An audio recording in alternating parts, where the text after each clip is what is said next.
You don't belong here, boy. Officer Derek Miller's voice sliced through the morning air like a blade. His hand rested lazily on his holster as he circled the black man in the worn gray suit standing outside the courthouse. The man didn't flinch. His calm was unsettling, too measured, too deliberate. "What's a thug like you doing here?" Miller sneered. "Casing the place?" "I work here," the man said quietly. His tone carried no fear, no anger, just calm certainty. Miller barked a short, ugly laugh. "Right. And I'm the president. Wilson, get the cuffs." Another one playing dress-up. Officer Wilson, younger and smirking, unclipped his handcuffs. Probably stole that cheap suit, too. The man didn't move. His silence wasn't surrender. It was strength contained. Miller gave him a shove toward the squad car. "Turn around, hands behind your back. Should have stayed in your hood." The metallic snap of the cuffs echoed through the parking lot. 3 officers. 1 black man. Cameras from passers-by already pointed their way. But the man's eyes weren't on them. He looked up at the courthouse security camera, and a faint smile touched his lips. Then the courthouse doors burst open. An elderly clerk, Martha, sprinted out, her face pale with panic. "Wait, you don't know what you're doing." Miller's laughter was cold. "We know exactly what we're doing. Keeping trash off the streets." But if they truly knew who he was, they would have frozen in their tracks. 30 minutes earlier, Marcus Thompson walked through those same courthouse doors like he had every weekday for the past 15 years. The marble floors gleamed, portraits of past judges lined the walls, and the air carried the familiar mix of paper, coffee, and tension that defined his workdays. The security guard at the metal detector was new, young, white, eager. His name tag read Kenny. He had Marcus from head to toe, as if scanning for trouble. "Sir, I'll need to see some ID." Marcus nodded, producing his wallet. "Of course." Kenny stared at the license far longer than necessary, his fingers tapping the counter. "What's your business here?" "I work here," Marcus replied. "Doing what exactly?" Kenny's question dripped suspicion. Marcus kept his tone even. "I'm expected in courtroom 3. As a defendant," Kenny said loudly enough for nearby visitors to hear. The word stung like a slap. Behind them, white lawyers in polished suits breezed through the checkpoint without being stopped. No questions, no ID checks. Their skin matched the marble walls. Before Marcus could answer, another guard approached, older, heavier, hand resting on his radio. "Everything okay, Kenny?"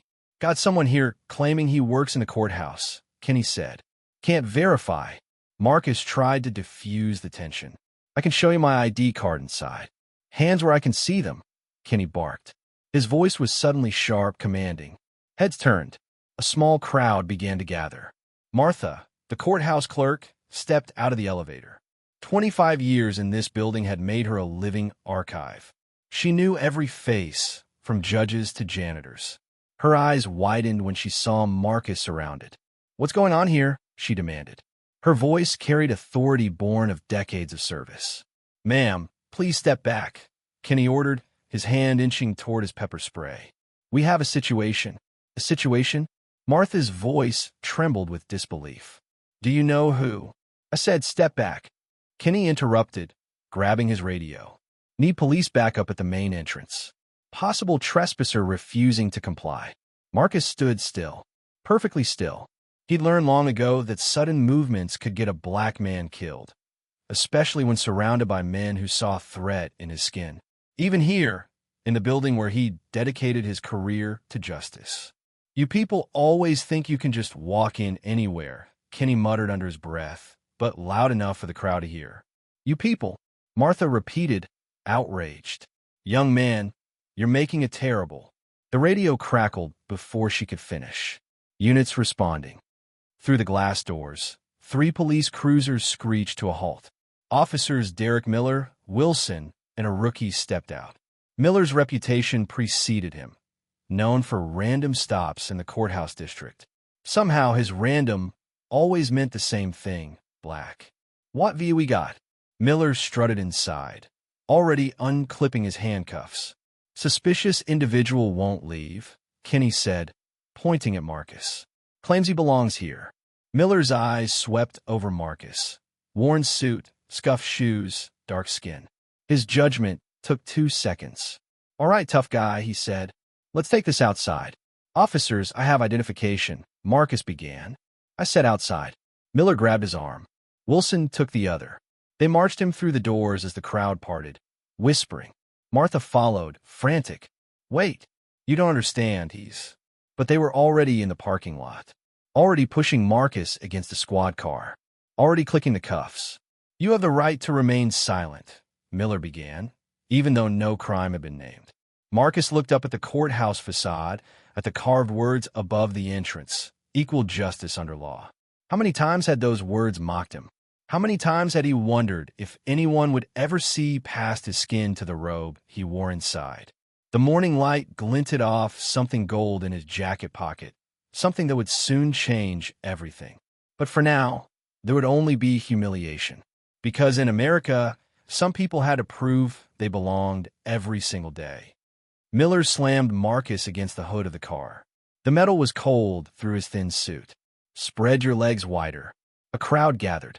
Courthouse employees on their smoke break. Citizens waiting for hearings. Even a group of school kids on a field trip to see how justice works. They all had front row seats to something else entirely. "Please," Marcus said quietly. "This is unnecessary." "You threatening me?" Miller snarled. His knee dug into Marcus's back. "Wilson, you hear this guy threatening me?" Wilson smirked. "Sure did." Better add, resisting arrest. Phones came out. Dozens of them. Modern witnesses. The new courtroom. "Get on your knees," Miller ordered. Marcus stayed silent. Miller yanked him upright, just to shove him down again. His knees hit the asphalt hard. The fabric tore. Blood bloomed through the cloth, dark and slow. Still, he kept his hands visible, movements deliberate. He'd seen what happened when black men moved too fast around frightened cops. "Look at him," Miller announced to the crowd. "Another one who thinks he's above the law." The rookie officer shifted, uneasy. "Sarge, maybe we should—" "Shut up, Patterson," Miller snapped. Wilson circled like a predator. "You know what your problem is?" he said. "You people always forget your place." Gasps rippled through the bystanders. A young woman shouted, "He wasn't doing anything." "Ma'am, back up or you'll be next," Miller barked. The cameras rolled. The crowd grew. Through it all, Marcus remained composed, quiet dignity in the face of cruelty. That seemed to enrage Miller even more. He wanted fear. He wanted submission. He wanted to break him. "Cat got your tongue?" Miller grabbed Marcus's chin, forcing him to look up. "Or are you planning something?" Martha finally broke through the crowd, breathless. "Officers, stop. You're making a terrible mistake." "Lady, I told you to stay back," Miller barked. Wilson moved to block her. "You don't understand." "One more word," Miller warned, "and you're going in cuffs too." He dangled the handcuffs in front of Marcus's face, smirking. "You know what these are? Reality. This is where your little act ends." The cuffs clicked, too tight, cutting into flesh. Miller grinned. "Now you look like you belong." Laughter from the officers rippled through the lot, cruel and hollow. The laughter of men who believed their badges made them gods. A teenager's voice broke the tension. "Why are you doing this?" "He didn't do anything." From the courthouse steps, Kenny shouted back, desperate to justify his mistake. "Trespassing. He was trespassing." Someone in the crowd murmured, "Trespassing while black." Miller spun around. "Who said that? You want to join him?" His voice was venom, his rage barely masked by authority. The crowd fell silent, but the cameras didn't stop. They caught everything, every shove, every slur, every second of Marcus Thompson's dignity standing against humiliation. "You know what's funny?" Miller sneered, his face inches from Marcus's. "You probably tell your kids you're somebody important. But look at you now, just another criminal in cuffs." Marcus lifted his eyes to the nearest phone camera. They were calm, knowing, unbroken. "I have the right to remain silent," he said evenly. "And I choose to exercise that right." "Oh, he knows his rights." Wilson mocked. "Guess he's been arrested before." They dragged him toward the squad car. The asphalt scraped against his knees, but he didn't resist. Martha's voice cut through the noise. "His name is Marcus Thompson. He's—" The police radio crackled, drowning her out. "Static." Dispatch calls. Then silence again. But Martha wasn't done. She turned and sprinted toward the courthouse doors, breath ragged, determination blazing. She knew time was running out. Marcus stood between 6 officers now. His wrists throbbed, the cuffs bit into flesh.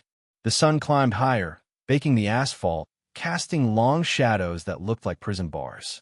"We got a situation," Miller barked into his radio. "Trespasser. Possible threat to courthouse security." More sirens. 2 additional cruisers screamed into the lot, tires screeching.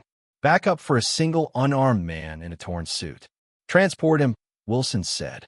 "Get this trash off the property." Miller shoved Marcus toward the car again, his voice thick with scorn. "You think this is funny?" "I think," Marcus replied slowly, "you have one chance to reconsider." The parking lot froze. Even the wind seemed to hold its breath. The words carried weight, steady, deliberate, dangerous in their calm. Miller's face flushed red. "You threatening a police officer?" "I'm offering you an opportunity," Marcus said, "to avoid destroying your career." The words landed like thunder. Wilson laughed nervously, trying to diffuse the unease. "This guy's delusional. Probably on something." "Test me," Marcus said simply. Something in his voice made the rookie step back. The other officers exchanged uncertain glances. Even Miller hesitated, caught between instinct and arrogance. Then his pride took over. "Get him the car. Now." They tried to force Marcus's head down, but he resisted, not violently, just firmly, keeping his chin up, his eyes fixed on the courthouse security camera. "I want every second of this recorded," he said clearly. "Shut up." Wilson slammed him against the car. "You have the right to remain silent, so use it." Through the courthouse glass doors, movement stirred. Shapes rushed forward. Martha, not alone this time. She had found someone. Several someones. "Wait," a new voice called. The crowd parted as Judge Patricia Reynolds burst outside, her robe flaring like a flag of authority. "Officers, what's happening here?" "Ma'am, please stay back," Miller said without even turning. "We have this under control." Reynolds's face went white. "Oh my God, do you know who you're arresting?" "A trespasser," Wilson said firmly. "Now please step back." "That's Judge Thompson," she shouted. The words struck like a lightning bolt. The rookie's hand dropped from his weapon. 2 of the backup officers stepped away from the car. The murmur swelled. The crowd leaned in. Marcus lifted his head, meeting Miller's disbelieving eyes. "I told you, one chance." "No," Miller muttered, shaking his head. "No way. You're lying. Both of you." He grabbed his radio, desperation creeping in. "Dispatch. Verify a Marcus Thompson. Claims to be a judge." The radio hissed, then a voice crackled through. "Unit 23, confirm. Did you say Marcus Thompson? As in Chief Judge Thompson? Please confirm you are not arresting Chief Judge Thompson." Silence followed, thick, suffocating silence. Miller's hand trembled on the radio. Sweat dotted his forehead despite the morning breeze. "Unit 23, confirms status immediately." Wilson stumbled back. "Jesus Christ." The rookie officer rushed forward to unlock the cuffs. "Sir, I'm so sorry. I didn't know." "Don't touch him," Miller snapped. "It's a trick. Has to be.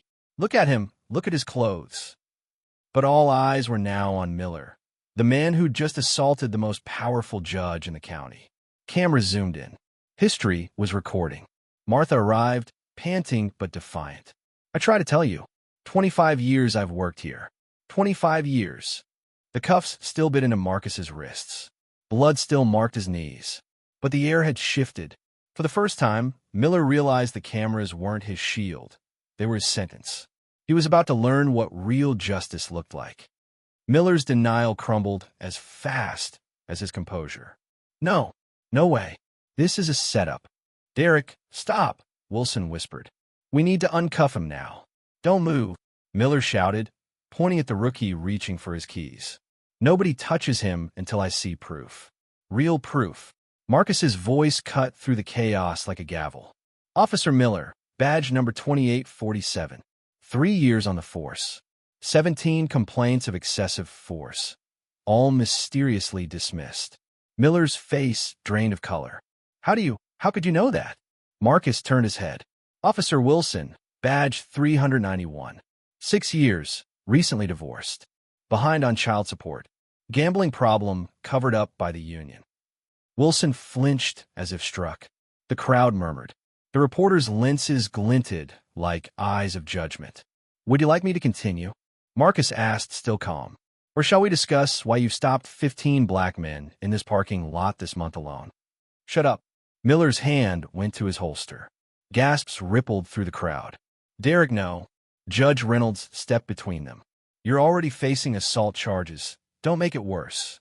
Assault. Miller barked a desperate laugh. He was trespassing. I was walking into my workplace, Marcus said firmly, where I've served for 15 years.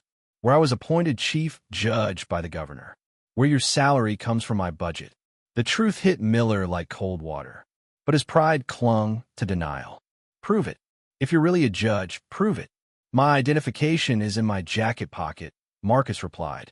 The one your colleague so roughly searched. Wilson's hands trembled as he reached into the jacket. He found a wallet, found a license, found a judicial ID card embossed with gold. The seal of the state's Supreme Court gleamed in the sunlight. Oh God, Wilson whispered. It's real. It's all real. But Miller snatched the ID, staring at it like a drowning man grasping at sand. Could be fake. These people, they're good at forgeries. These people. Marcus's voice sharpened for the first time. Say it plainly, Officer Miller. What people? The parking lot held its breath. 50 witnesses, 30 cameras, one moment of naked truth. Miller's lips parted, but no words came. His worldview was collapsing, authority melting into shame. Martha raised her phone. I'm calling the governor's office. They'll confirm Judge Thompson's appointment directly. No need, came a commanding voice. A black town car rolled into the lot. Out stepped Mayor Patricia Williams, flanked by Police Commissioner Hayes. They'd arrived for a scheduled security meeting, only to find chaos. The mayor's tone was ice. Commissioner, explain why Judge Thompson is bleeding and handcuffed in front of his own courthouse. Hayes looked stricken. Mayor Williams, I had no idea. Officer Miller. Miller did this. Wilson blurted, throwing his partner under the bus. He insisted on the arrest. You laughed, someone from the crowd shouted. We saw you. Marcus turned to the mayor, still in cuffs, still bleeding, still composed. Patricia, I believe we had a 10 a.m. meeting about bias in policing. Consider this Exhibit A. The mayor's expression hardened. Commissioner Hayes, I want those cuffs off him immediately. Ma'am, Miller began. Silence. Her command cracked through the air. Commissioner Hayes personally unhooked the cuffs from Miller's belt. His hand shook as he freed Marcus's wrists. The metal fell away, revealing deep, angry red welts. Marcus rubbed his wrists slowly, deliberately, ensuring the cameras saw everything. Thank you, Commissioner, he said evenly. Now, shall we discuss the multiple crimes committed this morning? Assault, false imprisonment, violation of civil rights. Would you like me to continue? Miller's voice cracked. I didn't know. How was I supposed to know? He looks like what? Marcus interrupted, stepping closer. Finish your sentence. Miller froze. Words failed him. His fellow officers stepped back, distancing themselves. The weight of silence pressed heavy. Like someone who doesn't belong here, Marcus said quietly. Like a criminal? Like someone you could humiliate with impunity. Each word was a hammer blow. I was doing my job, Miller whispered. No, Marcus replied, straightening to his full height despite the blood and torn suit. You are doing what this system allows you to do. What stops today? The crowd erupted in applause. Phones flashed. Reporters shouted questions. Marcus turned slightly, looking straight into the cameras. This isn't just about me, he said. It's about everyone who never got the chance to prove they belonged. Behind him, the mayor's aides whispered, the commissioner gave orders, and Officer Miller, once smug, now shaking, was led away in handcuffs of his own. Justice had just changed direction. The parking lot had turned into a courtroom.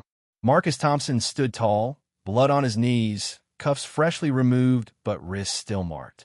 Around him, officers, reporters, clerks, and citizens, all silent, all watching. The once smirking men who'd mocked him were pale now, shifting uneasily under the cameras. Officer Derek Miller's face twitched, a storm of denial and panic. His partner Wilson avoided Marcus's gaze, while the rookie Patterson stared at the ground, ashamed. Miller tried to speak first. This is some kind of setup. You can't just... Derek, Wilson whispered, stop talking. But Marcus's calm voice cut through everything. Officer Miller, badge 2847. 3 years on the force. 17 complaints of excessive force. All mysteriously dismissed. Miller froze. How do you know that? Marcus's eyes didn't blink. Because I reviewed every one of them. I sign off on your department's internal oversight reports. He turned to Wilson. Officer Wilson, badge 391. 6 years. Recently divorced, 2 children, behind on child support. Gambling debt covered up by your union after you lost evidence in a case. Wilson's jaw dropped. That's how. Because I read your personnel files, Marcus said evenly. Because I run the courthouse that hears your department's disciplinary appeals. He turned back to Miller. Would you like me to continue? Or shall we talk about the 15 black men you stopped in this same parking lot last month? All released without charges. Shut up. Miller's voice cracked as his hand went instinctively toward his holster. Gasps rippled through the crowd. The mayor stiffened. Commissioner Hayes raised a hand, his face ashen. Derek, don't you dare. Officer Miller, Judge Reynolds shouted. Stand down now. Miller's eyes darted wildly. The power he'd always wielded was slipping, and he didn't know how to exist without it. He's making this up. I was walking in my workplace, Marcus interrupted calmly, where I've served for 15 years, where I was appointed chief judge by the governor, where your paycheck is signed under my court's jurisdiction. The truth landed like a verdict.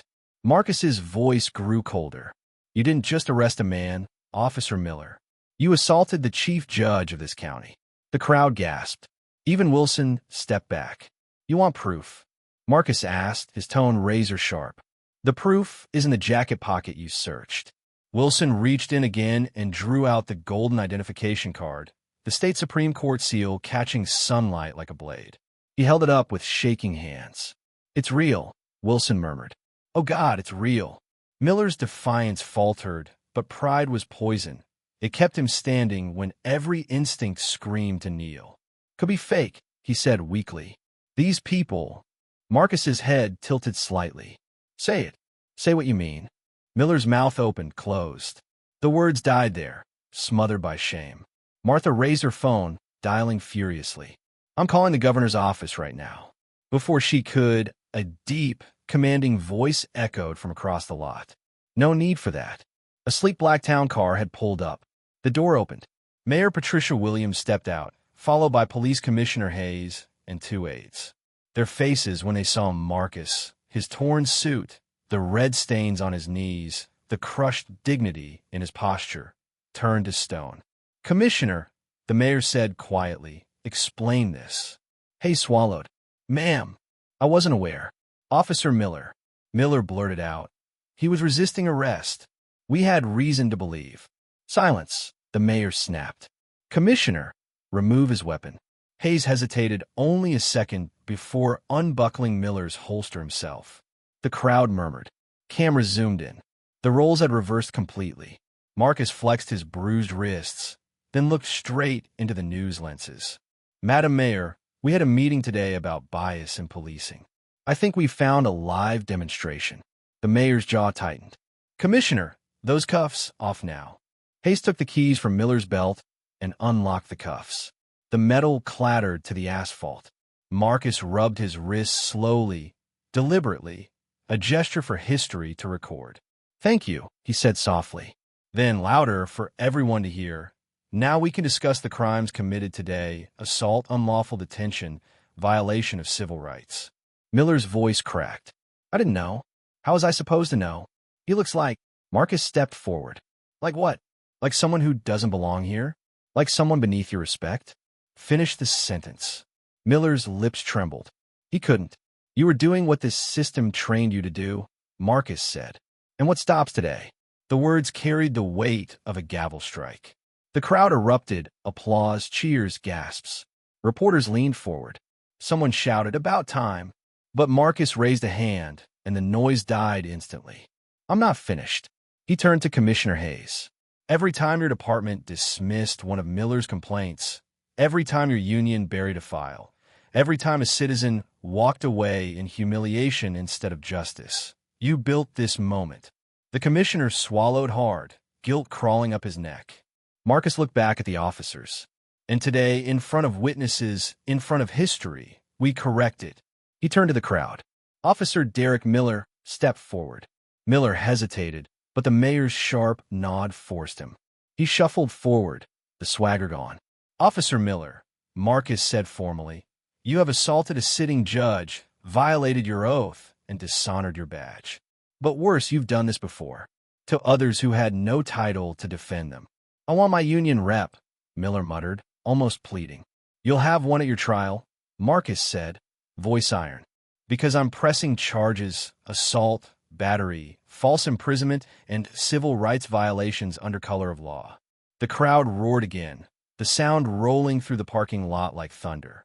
Miller's eyes darted wildly for allies, but Wilson looked away. Patterson's gaze was fixed on the ground, and Hayes had already turned toward the mayor, defeated. Marcus wasn't done. Officer Wilson stepped forward. Wilson's legs trembled. "Judge, please." "You laughed," Marcus said, each word deliberate. "You participated. You enabled. Your silence is as guilty as his cruelty." Wilson began, but Marcus cut him off. "Save it for your testimony." Then he turned to the youngest officer. "Officer Patterson." The rookie looked terrified. "Sir." "You tried to speak once," Marcus said. "Then you fell silent. That's the system, turning decent men into bystanders. You have one chance to be different. What do you choose?" The young officer hesitated, eyes flicking from Marcus to Miller, then back. The cameras captured every second. Finally, he took a step forward, then another, and dropped to one knee. "I'm sorry, Your Honor. I failed my oath. I failed you. I failed everyone who trusted me to be better." A ripple moved through the crowd. Gasps. Applause. Some wept. Marcus reached out a hand, helping Patterson to his feet. "That's the first step," he said quietly. "The next is harder." He turned to the onlookers, his voice rising. "This is what systemic racism looks like. Not just Miller's hate, but Wilson's laughter, Kenny's assumptions, the silence of good people who look away, the policies that enable it, the union that protects it, the system that demands I wear this badge just to be seen as human." The mayor stepped forward, her face solemn. "Judge Thompson, what do you need from my office?" "Justice," Marcus said simply. "Real justice. Not suspension with pay. Not reassignment. Not a slap on the wrist. I want reform." His voice carried across the lot, commanding. Every officer retrained. Every complaint reinvestigated. Civilian oversight with real power, not rubber stamps. Cameras that can't be turned off. Discipline that can't be buried. The crowd cheered again. Even Hayes nodded weakly, realizing resistance was futile. Miller shouted suddenly, voice cracking. "You can't do this." "The union." Marcus turned on him. "The union will be very interested in the folder I'll be sending them. How Officer Miller's actions cost the city $20 million in lawsuits." Miller's face drained of blood. Wilson took an involuntary step back. Patterson quietly removed his own badge and placed it on the ground. The golden sunlight caught Marcus's judicial medallion as he lifted it for all to see. This small piece of metal represents 23 years of service, believing the system could change from within. But the truth, his voice trembled with restrained fury. It took this badge, this title, to stop you from destroying another black life. Without it, I'd be another statistic. He rolled up his sleeve. Scars lined his forearm. 1992, my first year as a prosecutor. Officers thought I was breaking into my own car. He pointed to his shoulder. 1999, stopped while jogging in my neighborhood, the week after I became a judge. His hand moved to his knee. 2005, pulled over while driving my daughter to school. She was 6. She asked why being a judge didn't protect her father. He looked around the silent crowd. That's your evidence. Tears glistened in Martha's eyes. Your Honor, she said softly, I have something too. She held up a courthouse tablet. Every entry log for 25 years. You've walked through those doors 3,847 times. Same time, same greeting. And in 2 months, Kenny here has stopped you 14 times. The numbers hit like a verdict. The crowd murmured, anger and shame mixing in equal measure. Marcus nodded. 14 times in 2 months, he repeated, because my face doesn't fit someone's idea of who belongs in the halls of justice. The mayor's expression hardened. Commissioner Hayes, I want every officer involved suspended pending full investigation. You can't, Miller began. I can, the mayor snapped. And I just did. Marcus turned back to the crowd. Today we saw the truth on camera, in daylight, with witnesses. But what about those who never had cameras? Who never had crowds? He looked around, at the bystanders, the lawyers, the kids with phones still recording. Justice doesn't begin in a courtroom. It begins when you refuse to look away. He pointed to the cameras. These are our new witnesses. Don't stop recording. Don't stop sharing. Every video, every voice, that's how truth survives. The mayor nodded. Judge Thompson, I'll convene a review board today. Good, Marcus said, because the era of silence ends now. He looked at Miller one last time. You thought I was powerless because of my skin. You thought your badge made you untouchable. But the same system that shielded you is about to expose you. Miller's knees gave out. Wilson caught him before he fell. Marcus turned to Commissioner Hayes. I'll see your department in court. And this time, justice will not be polite. The commissioner nodded slowly. Yes, Your Honor. As Marcus walked back toward the courthouse, the crowd parted, not out of fear but reverence. Applause followed him like a wave. Every camera tracked his stride. The judge who'd been humbled, now standing taller than ever. Each step hurt. His knees ached. His wrists throbbed. But every step felt like history shifting. Behind him, the mayor ordered Miller and Wilson into custody.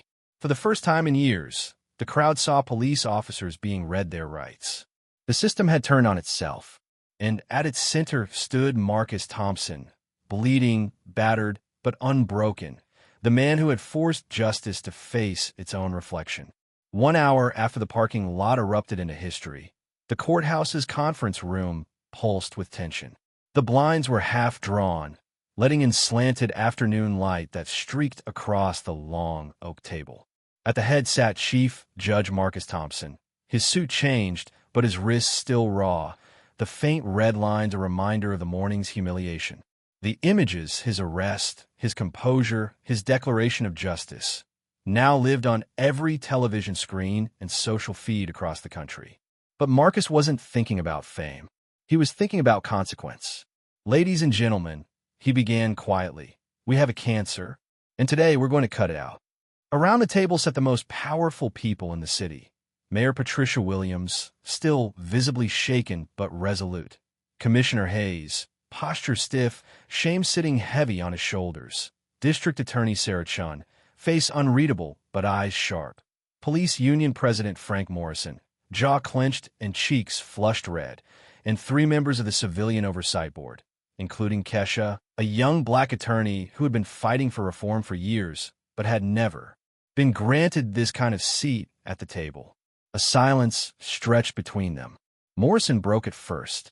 Judge Thompson, he began, voice taut with forced civility. While we all regret the incident. Incident? Marcus's tone sliced through him. Is that what we're calling the public assault of a sitting judge now? Morrison faltered. That's not. Play the footage, Marcus said. He clicked a remote. The wall screen lit up with video. Derek Miller's knee on his back, Wilson's laughter, the cuffs cutting in his wrists, the words you people always forget your place. The room filled with the echoes of cruelty. When the footage ended, silence returned, heavier than before. Does anyone here want to call that an incident again? Marcus asked softly. No one spoke. Good, he continued. Because this isn't about me. It's about a system that let Miller and Wilson thrive, protected by people in this room. Morrison's face darkened. You're not putting that on me, Judge. The union. The union. Marcus cut him off. Your union buried 17 citizen complaints against those officers. 17. Do you know what I see in those numbers, Frank? Morrison looked away. I see loyalty. Marcus leaned forward. I see complicity. He pressed another button. The screen changed, this time showing a collage of reports, redacted names, missing witness statements, and stamped denials. These are the investigations your union claimed to complete, Marcus said, scrolling through each one. Do you recognize the signatures? Morrison stiffened. Those were reviewed by the internal board, which you handpicked, Marcus interrupted. Every single member, either on your payroll or related to someone who is. Would you like to deny that? The union leader said nothing. Marcus's eyes burned cold. This morning wasn't an accident. It was an inevitability. The result of years of silence, paperwork, and power shielding men who think a badge makes them gods. Hayes shifted uneasily. Judge, with all respect, we can't. Can't, Marcus echoed. Commissioner Hayes, this morning I watched you tremble as you removed the cuff from my wrists. If that didn't convince you change is possible, then your career has already ended. You just haven't signed the paperwork yet. The commissioner flushed, glancing at the mayor, who said nothing. She didn't have to. Marcus had already taken control. District Attorney Sarah Chun cleared her throat, breaking the tension. Your Honor, what are you proposing? Not proposing, Marcus said. Implementing. He stood, walking slowly toward the window. The city outside bustled in oblivion. Effective immediately, Officers Derek Miller and Thomas Wilson are terminated. No pension, no appeal. Morrison slammed his palm on the table. You can't do that. The union contract. The union contract, Marcus said, turning back, is void when officers commit felonies. Page 47, Section 3. I suggest you read your own agreements before you come unarmed into a battle of facts. The mayor hid a faint smile behind her hand. Hayes exhaled quietly, the first sign of relief crossing his face. Marcus continued. From this day forward, all misconduct cases will be reviewed by an independent civilian oversight board with binding authority. No more internal cover-ups. No more blue wall of silence. Kesha, the young lawyer, blinked in disbelief. Binding authority? You mean our rulings would actually stand? Exactly, Marcus said. Not advisory. Not recommendations. You'll have the power to suspend, fire, or indict. Morrison's face turned crimson. You're destroying morale. You're turning cops into targets. Marcus's hand came down hard on the table. Morale. His voice thundered. You want to talk about morale, Frank? Tell that to the people whose blood stains this system. Tell that to the kids who flinch at sirens. Tell that to the judge who was handcuffed in his own parking lot. The room went still. Marcus didn't raise his voice again. He didn't need to. Every patrol car, he said, will have a functioning dashboard camera.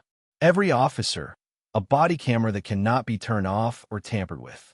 Any footage missing or disabled will result in immediate suspension. The budget, Hayes began, will prioritize justice over military toys, Marcus snapped. Sell one armored vehicle. That funds a year of oversight. Morrison leaned back, sneering. This is a witch hunt. You're destroying good cops over one mistake. Marcus's tone dropped low, dangerous. Sit down, Frank, or I'll play the video of your son, Officer Morrison Jr., kicking a homeless veteran last month behind Precinct 4. The color drained from Morrison's face. His jaw tightened, but he sat. Marcus continued. Training. Every officer in this city will undergo 70 hours annually. 40 on implicit bias, 20 on de-escalation, 10 on the actual law they claim to enforce. That's outrageous, Hayes said. We don't have the manpower. Would you prefer 70 million in lawsuits? Marcus countered, because that's what Miller alone will cost you. DH nodded. He's right. We're preparing multiple indictments already. Good, Marcus said. And there'll be no plea deals. Justice doesn't bargain with hate. He turned to the oversight board. You three will have unrestricted access, complaints, footage, personnel files. If it's hidden, dig it up. If it's redacted, unseal it. The era of secrets is over. Kesha's voice trembled slightly. And the officers who stay silent? The ones who watch abuse and do nothing. Mandatory reporting. Marcus replied instantly. see misconduct, report it, or share the punishment. Starting with the command staff who ignored Miller's record. The words hung like judgment. Hayes rubbed his temples. Morrison muttered something under his breath, and one of the civilian board members actually smiled for the first time that day. The room exploded in noise, protests, arguments, panic. Marcus waited, silent, until their voices died out. Then he pressed another button. The screen lit again, the parking lot video replayed, the blood, the laughter, the handcuffs. The same humiliation that had become a symbol of awakening. This, Marcus said quietly, is your system, working as designed, protecting itself, not the people it swore to serve. The room went silent once more. Even Morrison's bluster withered. So here's the choice, Marcus continued, voice like steel. Real reform starting today, or I take this federal. Federal?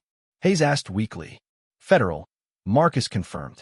Civil rights violations. Pattern and practice. A DOJ consent decree. Your entire department under federal control. You know what that means, Commissioner? The room froze. Everyone knew. Federal oversight was a death sentence for a police department's autonomy. Morrison tried to scoff. You're bluffing. Marcus smiled, not warmly. Frank, I already called the U.S. Attorney's Office. They're very interested in a pattern of civil rights violations, especially ones caught on camera. The last bit of color drained from Morrison's face. He slumped into his chair. The mayor stood slowly. I move to adopt Judge Thompson's reforms effective immediately. Seconded, said D.A. Chun. One by one, hands rose. Even Hayes's, even Morrison's, trembling with resignation. Motion carried, the mayor said. Marcus nodded once. Commissioner, you have 72 hours to implement Phase 1. Civilian oversight, camera enforcement, and internal accountability. The citizens will be watching. He gathered his papers. The room was silent except for the faint hum of the air conditioner. The power dynamic had reversed so completely it was almost surreal. The once silent judge now commanding an entire city's reform with words alone. As he turned to leave, Morrison muttered bitterly, You've destroyed those men's lives. Marcus stopped at the door. He turned back, his expression neither angry nor triumphant, just exhausted. No, Frank. They destroyed lives. I'm just holding them accountable. He paused. Novel concept, isn't it? Then he left the room. Outside the conference room, word had spread. Reporters lined the courthouse hallway, their microphones ready. Marcus stepped past them without answering, his face unreadable. He didn't need to speak. The world had already heard him. Across the plaza, citizens still gathered. They had been waiting for hours, chanting softly, holding signs. Justice lies here. We saw everything. Change starts today. When Marcus emerged, the crowd erupted. Applause echoed off the courthouse steps. Dozens of phones rose to capture the moment. The judge who'd been humiliated that morning now walked with the weight of an entire movement behind him. He raised a hand, not to silence them, but to steady them. This is just the beginning, he said simply.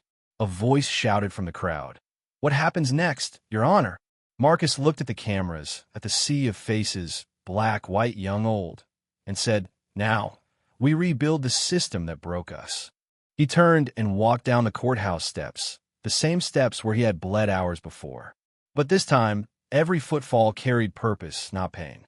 Behind him, the mayor faced the press, announcing the sweeping reforms in his name. Headlines would later call it the Thompson Doctrine.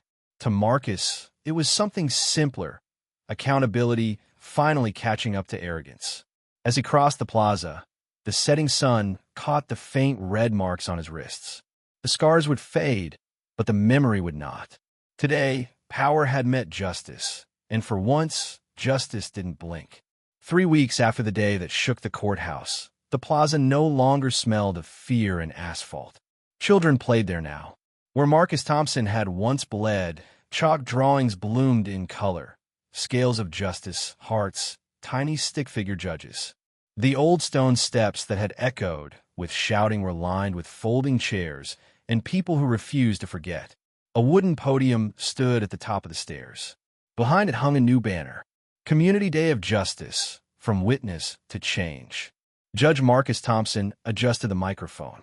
The sun warmed his shoulders, his wrists still faintly marked. The images of that morning, handcuffs, laughter, humiliation, were still everywhere, immortalized in news feeds and documentaries. But the reason for this gathering wasn't punishment anymore. It was rebuilding.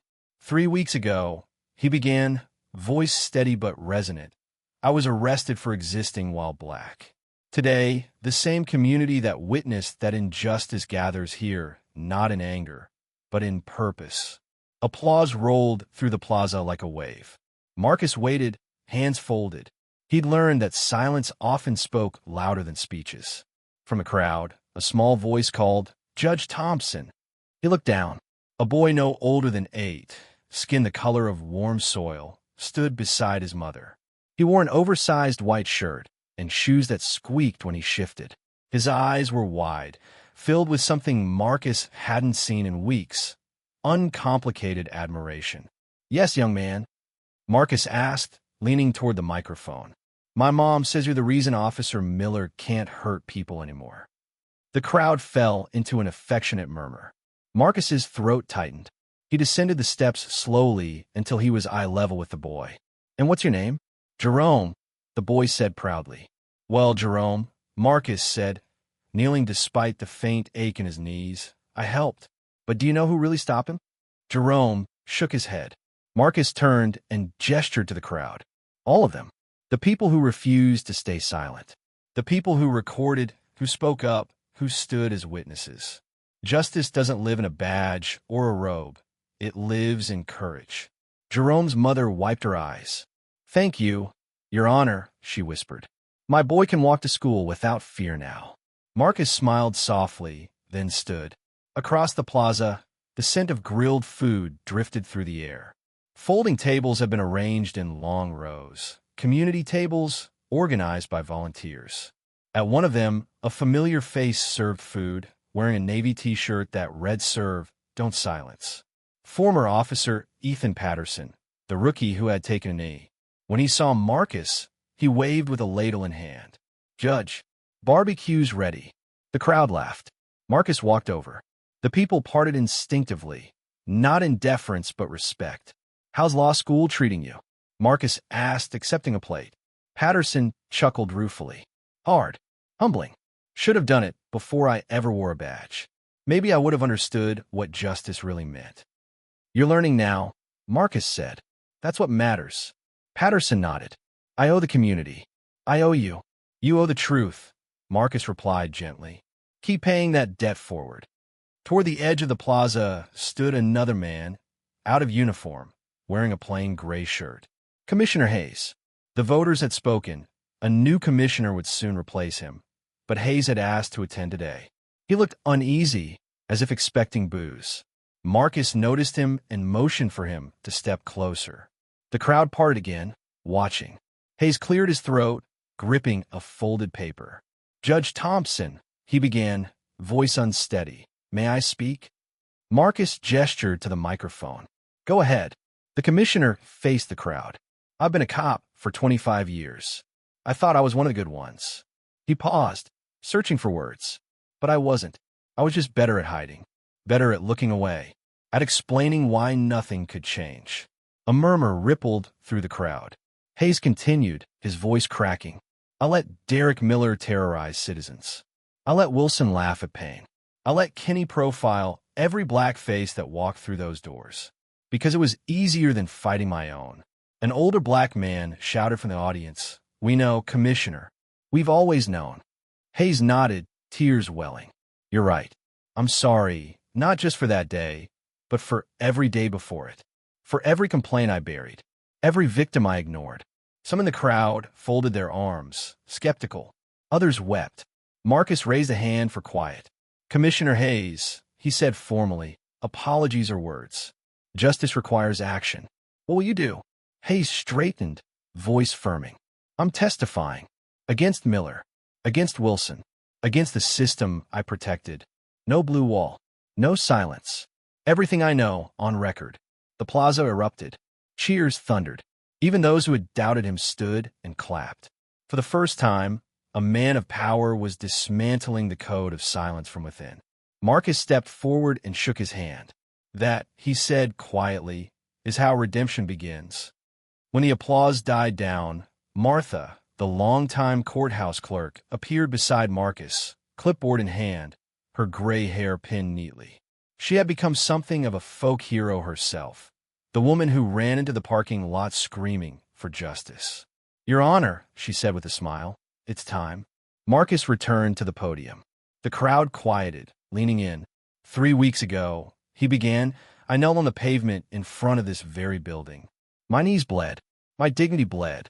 But I chose silence, not submission, because I wanted the world to see what happens when power forgets purpose.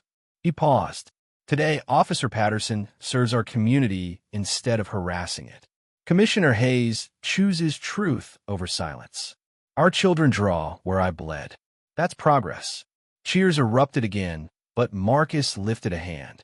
Progress isn't enough. The crowd stilled. Jerome here, he said, pointing to the boy, shouldn't need a judge's badge to walk safely to school. His mother shouldn't need video evidence to protect her child. Progress is a beginning, not the goal. The goal is justice. He turned, looking at the courthouse facade. Justice means every officer trained to see humanity before color. Every complaint investigated by citizens, not colleagues. Every abuse prosecuted, not excused. Every citizen protected, not profiled. People nodded, some cried. The words weren't just rhetoric, they were a roadmap. Then Marcus's voice softened. And true justice means Jerome grows up in a world where this gathering isn't necessary, where equality isn't remarkable, where a black man in a worn suit is just another man going to work. The boy suddenly ran up the stairs and hugged Marcus's leg. The judge laughed, a real, unguarded laugh that lightened the air. He lifted Jerome into his arms. The boy whispered something in his ear. Marcus's smile widened. Jerome says he wants to be a judge someday. Not to fight injustice, but to make sure there's none left to fight. The plaza erupted again, clapping, cheering, chanting. Hope, that fragile and stubborn thing, filled the square. For one afternoon, on steps that had witnessed humiliation, healing began. ####, 6 months later. The courthouse looked the same. Marble stairs, echoing halls, but the atmosphere had changed. There were new faces at security, new rules posted on the walls. Asterisk, all personnel subject to civilian oversight. Asterisk, body cameras glinted on every uniform. Inside courtroom 3, sunlight spilled through high windows. The pews were packed. Journalists filled the aisles. At the front sat Judge Evelyn Carter, presiding. Marcus sat quietly in the gallery. No robe, no gavel. Just another citizen watching the system he had reforged do its work. The bailiff called the room to order. Case number 2056, the state versus Derek Miller. Every breath held. Has the jury reached a verdict? Judge Carter asked. A middle-aged woman stood as foreperson. We have, Your Honor. We find the defendant, Derek Miller, guilty on all counts. The courtroom exhaled. Murmurs swept through the crowd, followed by restrained applause. Miller's shoulders sagged. The former officer stared at his hands, pale and trembling. For once, the badge he had worshipped couldn't save him. In the front row, Officer Wilson, awaiting his own trial, lowered his eyes. Commissioner Hayes sat a few benches back, his testimony having sealed the verdict. Justice slow but unstoppable had arrived. Outside, cameras flashed. Reporters shouted.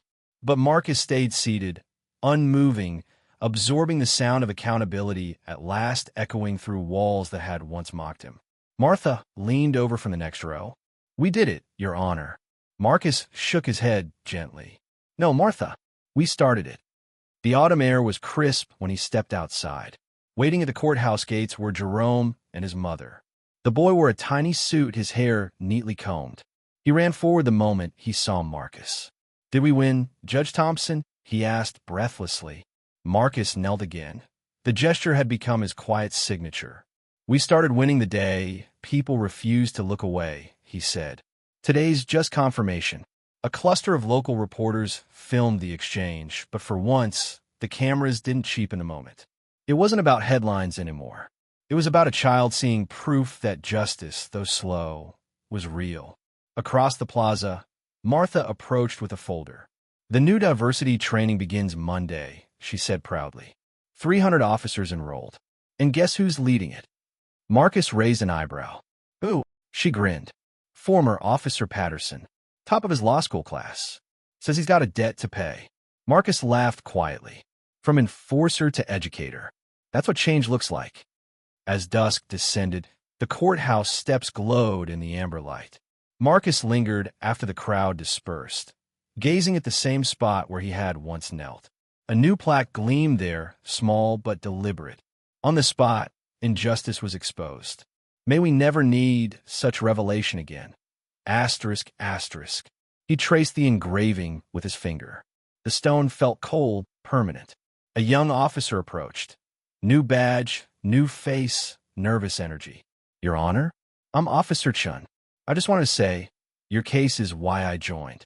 To be different, to be better." Marcus studied him, seeing sincerity behind the nerves. "Then be better, Officer Chun. Every call, every stop, every choice. That's how change lasts, one decision at a time." The officer nodded, saluted, and left. Tomorrow would test him.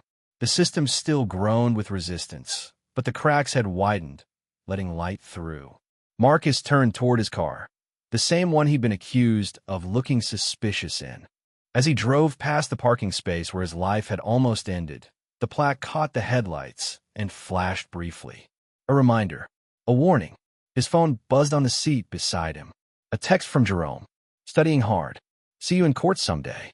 Marcus smiled and typed back, "Looking forward to it, Your Honor." That night, he sat in his quiet study at home. On the desk were 3 items. His torn suit jacket from that day, the golden medallion of the chief judge, and a child's chalk drawing of a courthouse surrounded by hearts. He stared at them for a long time. The work wasn't finished, it never would be. Somewhere, another black man was being pulled over for no reason. Another teenager was being frisked for existing. Another citizen was being told they didn't belong. But something had changed. People were watching now, recording, speaking, refusing to be silent. Justice had found witnesses. Marcus rose, switched off the lamp, and looked out the window at the city lights flickering like stubborn stars. The system still resisted. The work still demanded. But change, real change, had taken root in the cracks of its foundation. And it had all begun with one man refusing to be silent. If this story moved you, share it. Not for likes, not for views, but because somewhere, someone needs to know that ordinary people can demand extraordinary justice. That a phone camera can be a shield. That a voice can be a verdict. That justice isn't just for judges. It's for Jerome, for his mother, for Officer Chun trying to be better, for everyone who dares to stand witness. Stand witness. Speak truth. Share hope. Asterisk.